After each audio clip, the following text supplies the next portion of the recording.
The Arch of Titus towers at the eastern end of the Roman Forum. It commemorates one of the greatest triumphs of the Roman Emperor Titus, the conquest of Jerusalem in the year 70 AD. It is no coincidence that this monument occupies such a central position on the Forum. Sieges have been among the most memorable events ever and have a special place in stories, myths, and collective memory. For example, the conquest of the Hebrew city of Jericho by Joshua has great significance in the Bible, the conquest of Troy in Greek and Roman mythology, and the siege of Leningrad in Russian memory culture. Given the intensity of sieges, this is understandable. According to the historians Jeremy Armstrong and Matthew Trundle, quote, "No other military encounter comes as close to a total war experience as a siege of a major city," end quote. But since when has this been the case? When did the first sieges take place, and what did they look like? And what siege equipment was used? In this video, we address these questions and search for verifiable traces of the earliest sieges in history. But before we continue, I'd like to introduce today's sponsor who made my life easier when visiting France and specializes in teaching languages through real-life conversations, Babbel. I've been visiting France at least once a year in summer with my significant other and dog, and I usually have the same problem. She speaks French, and I don't, or at least not very much of it. It's just annoying not being able to jump into conversations. I remember well that in the beginning when we visited France for the first time, I couldn't even ask for the check. L'addition, s'il vous plaît. This pushed me to finally start putting the work and learn what 9 years of school in Switzerland couldn't, get somewhat fluent in French. It's still an ongoing process, but Babbel is a big helper. I've done a couple of lessons so far, and here's what I like about it. Firstly, Babbel teaches practical conversations, so you can actually go out into the world and use the phrases you learned. From my experience of becoming a teacher for foreign languages, I can tell you that didactically speaking, you learn languages much better if you apply what you're studying and use it in conversations instead of just remembering vocabulary items and the like. Secondly, their 10 minutes interactive lessons are short enough to keep me motivated. And lastly, there are multiple ways of studying: lessons, podcasts, games, and videos. All of this helped me to actually start using the language while I was traveling. At the moment, you can try out Babbel absolutely risk-free if you sign up with my link in the description below or in the pinned comment. Babbel offers various subscriptions, so I'm sure you'll find something that fits your needs. You can even get a lifetime subscription. Babbel offers my viewers a 20-day money-back guarantee, and you get 60% off your subscription if you use my link. So start learning languages right now. Since people became sedentary in the Neolithic period, began to practice agriculture, and build permanent settlements, they felt the need to protect their homes. They soon began to build fortifications. Particularly famous examples of early fortifications are Jericho, which had a city wall from the 8th millennium BC, the city of Çatalhöyük, where the outer wall of the dwelling formed a closed front, and the salt production site of Solnicata in present-day Bulgaria. Soon, most cities and large villages were fortified, and of course it was not long before people found ways to overcome these walls. According to Armstrong and Trundle, archaeological evidence, written sources, and pictorial representations from Egypt and the Near East suggests that, quote, "as long as we had stable communities, we seem to have had assaults on communities," end quote.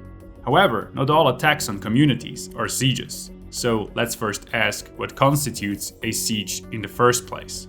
According to the historian Peter Wilson, 5 features characterize a siege. Firstly, it is a conflict of sufficient importance to be considered an isolated event. Secondly, all parties involved must fight over an object, such as a city, with the attacker separated from the defender, for example, by a wall.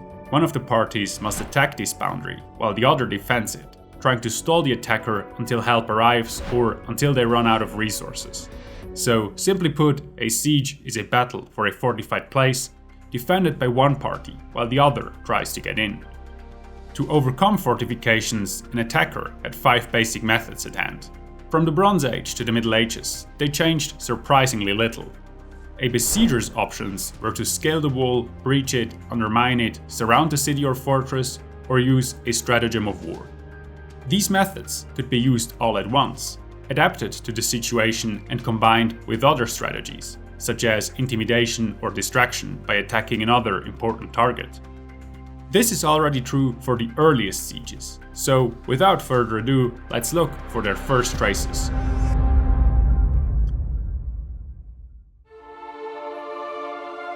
More than 4,000 years ago, in the southeast of modern-day Syria, on the banks of the Euphrates River lay the city-state of Mari.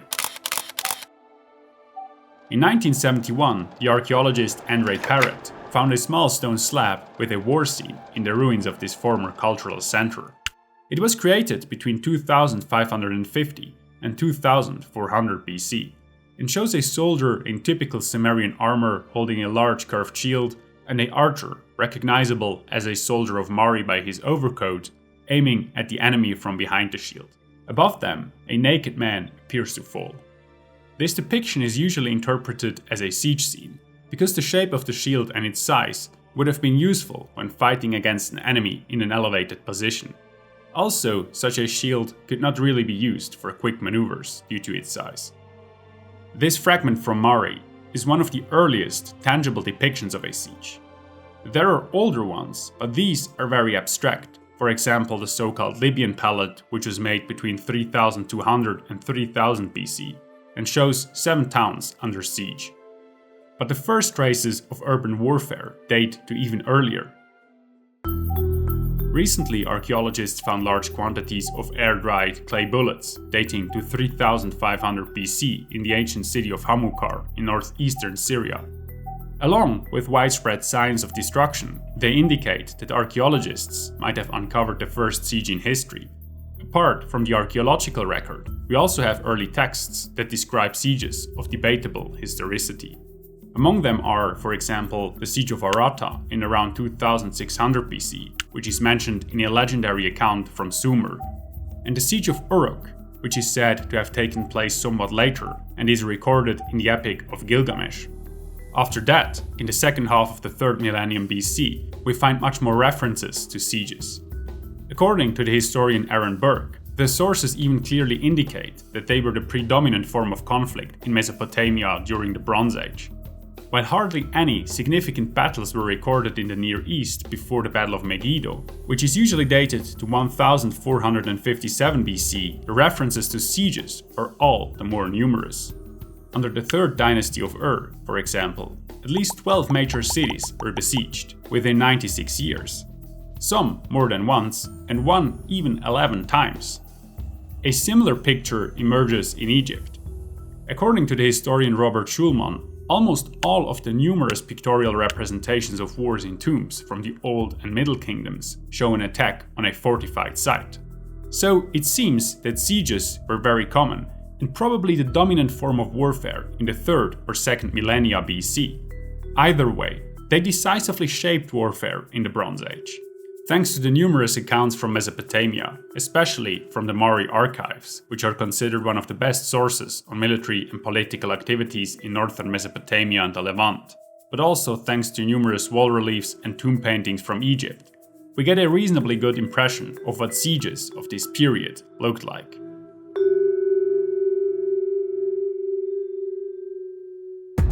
About 170 kilometers south of modern Ankara lies the city of Hattusha, the capital of the Hittite Empire. In the 17th or 16th century BC, a double ring of walls was built around it in a way typical of the early and middle Bronze Age.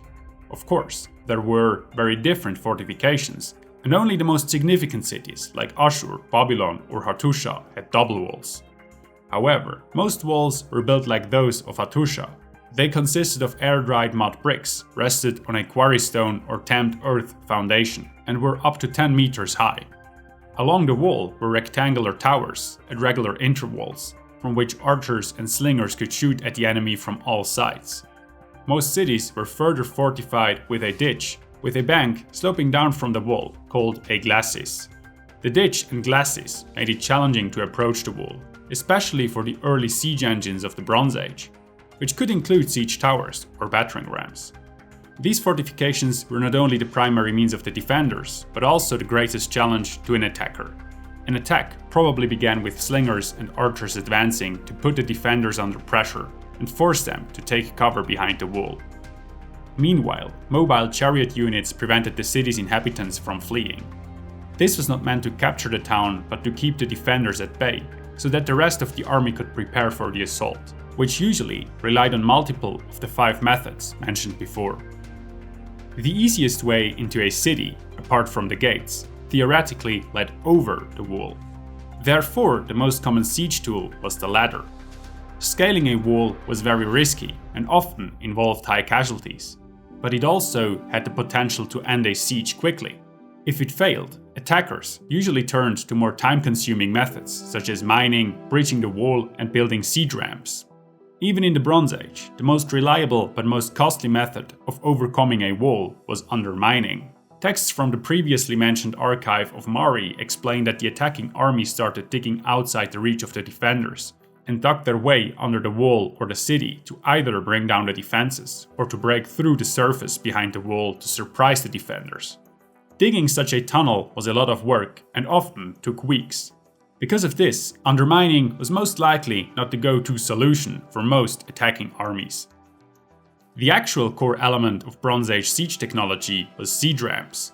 Another report from Mari reads, quote, "As long as the earthen ramp did not reach the height of the top of the city wall, he could not conquer the town, he could not seize it, but when the earthen ramp reached the height of the top of the city wall, he conquered this city." The idea of such ramps was to build an ascent to the top of the wall by piling up earth and rock, creating a slope over which troops could reach the wall and assault the defenders on the top. Building it, however, was a very lengthy and complex process. In Babylon, for example, military academies trained siege experts to calculate the required height and volume of these ramps, before workers began to heap up materials in front of the wall for weeks or even months. All the while, archers and slingers had to provide constant cover, which is well attested in the necropolis of Deir el-Bahari, north of Thebes, where 95 mummified bodies of Egyptian soldiers were found. One of the excavators of this site, Herbert Winlock, suggested that these belonged to the troops of Mentuhotep II and participated in the pharaoh's siege of Heracleopolis. Most of the injuries found on the mummies came from arrows and stones shot with slings, clearly showing that these weapons played a major role in sieges. As in this case, the historian and archaeologist Hermann Genz notes, bows and slingshots were often deployed side by side. Nevertheless, it is unclear exactly how they worked together. Various later Neo-Assyrian reliefs suggest that the slingers were always positioned directly behind the archers. These long-range weapons were so important in sieges because there was no catapults or similar machines yet, and therefore bows and slings were the best alternatives regarding range. This became even more extreme during the Bronze Age because the bow became much more efficient when the composite bow was invented. With this type of weapon, a good archer could shoot at defenders on a rampart from over 200 meters, and directly into the city from about 40 meters. Some historians and archaeologists even believe that these projectile weapons also assumed the function of medieval artillery. At Ebla, a Bronze Age city about 55 kilometers southwest of present-day Aleppo, excavators found huge clay balls from the Middle Bronze Age. Some archaeologists interpreted this as a form of artillery ammunition, because slingers usually used round pebbles or clay balls of fist size. However, the damages such bullets would have done to a wall would undoubtedly have been marginal. To knock down walls, heavier equipment was needed. As soon as I had approached the town of Kir Hadat, I set up a tower and made its wall fall down by tunneling, and in 8 days I captured the town of Kir Hadat." End quote. This is how a letter from Mari, written in the early 2nd millennium BC, describes the conquest of a city. It makes clear that complex technology was used alongside the relatively simple and time-consuming methods we have discussed so far. The siege towers mentioned in the letter are just one of several siege engines used in the Bronze Age. While it is unclear what they looked like in Mesopotamia, Egyptian reliefs give us at least a rough idea of the Egyptian version. One such depiction was found near the beaches of Luxor.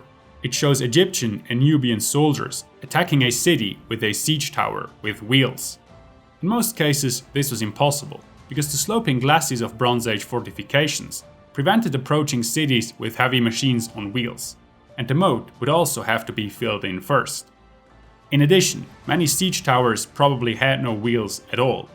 Burke suggests that the towers served mainly as a raised platform for slingers and archers, providing them with the necessary height to keep the defenders on the wall at bay, while workers built a ramp, undermined the wall, or tried to breach it. Battering rams are the second Bronze Age siege machine we know of.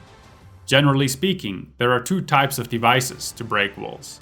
One can be seen in a wall painting at Beni Hassan, which depicts the siege of a desert fort. The rudimentary siege weapon used by the attacking Egyptians consisted of a pole operated by 3 soldiers from some sort of shelter. The image suggests they try to pry out individual stones from a wall. Because of this tool is usually referred to as a siege pole. While this was most common in Egypt, battering rams can be traced in Mesopotamia from about 2300 BC. Piotr Steinkeller, a Harvard University professor, has found evidence of such machines on the Ebla tablets, a collection of about 1,800 clay tablets made between 2500 and 2250 BC, and several Mari texts also mention them. However, there is no physical evidence dating further back than 1500 BC, and the brief literary mentions give little indication of how these battering rams worked. Nevertheless, they probably consisted of a frame from which a large beam or trunk with a reinforced tip was suspended, so they were probably quite similar to the later Assyrian battering rams. Although going through the wall could work quite well, sometimes a little cunning was more efficient in taking a city. If anything makes us think of a siege, it is the Trojan horse. After years of fruitlessly besieging the city of Troy, the Greeks supposedly built this giant wooden horse to outsmart the defenders.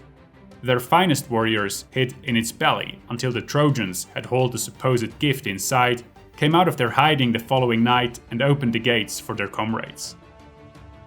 This stratagem of war is probably the most famous one, although it is mythological. But similar maneuvers are already reported from the earliest sieges.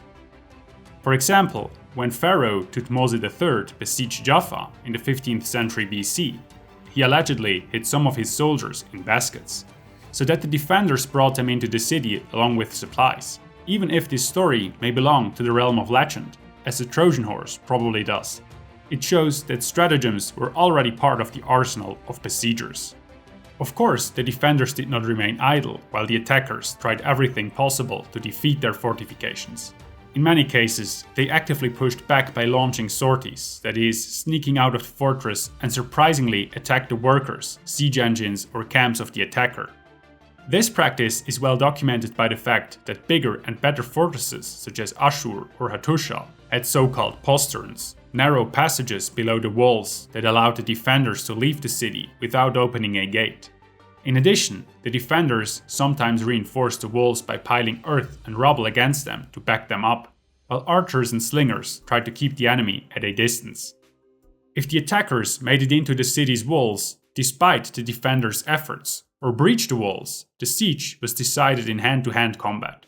In those cases, the weapons used were the same as in open field battles: javelins, spears, axes, daggers, and others.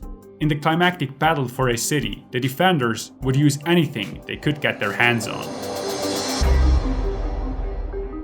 A look at Bronze Age sieges in Mesopotamia and Egypt shows that the same basic methods were used to overcome a fortress from the earliest times, except that artillery in the form of catapults or similar devices did not yet exist.